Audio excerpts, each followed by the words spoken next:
Anak-anak muda Kristen meninggalkan gereja. Sebuah kenyataan yang mau tidak mau harus ditelan oleh gereja. Coba kita perhatikan survei bilangan Research Center yang berjudul Spiritualitas Generasi Muda Kristen di Indonesia pada tahun 2018 terhadap 4.095 generasi muda Kristen usia 15-25 tahun yang tersebar di 42 kota dan kabupaten di seluruh Indonesia menunjukkan sebuah fakta yang tidak kita harapkan. Persentase remaja yang tidak rutin beribadah meningkat seiring dengan kelompok usia. Pada rentang usia 15-18 tahun, jumlah remaja yang tidak rutin beribadah sebanyak 7,7%, meningkat menjadi 10,2% pada usia 19-22 tahun, dan mencapai 13,7% pada usia 23-25 tahun.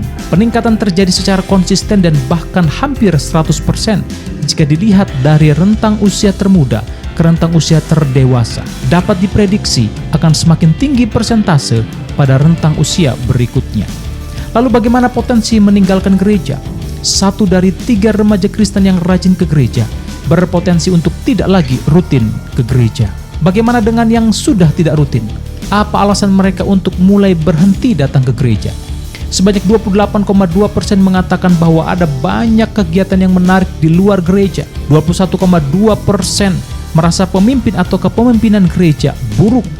12,4% menilai bentuk ibadah sudah tidak menarik. Dan 11,2% merasakan banyaknya kepura-puraan dalam gereja. Dapat dikatakan bahwa 61,8% remaja merasa bahwa gereja sudah tidak menarik dan tidak cocok bagi mereka. Ingat ya, itu 2018. Sekarang 2021, pasti ada perubahan. Tetapi saya belum siap untuk mendengar fakta update terbaru. Jika mereka adalah generasi masa depan dan akan mengambil peran di tengah masyarakat di seluruh aspek kehidupan, maka apa jadinya jika mereka berada di luar Tuhan? Tidak perlu dibayangkan, mengerikan. Sebenarnya jika mau jujur, gereja, lembaga-lembaga pendidikan Kristen, dan semua stakeholder kekristenan di Indonesia ini sudah tahu apa penyebabnya. Persoalannya adalah, apakah bersedia merendahkan hati untuk memulai sebuah perubahan yang anak-anak muda ini butuhkan? Sekali lagi, yang mereka butuhkan bukan apa yang mereka inginkan. Kapan harus dimulai? Sekarang.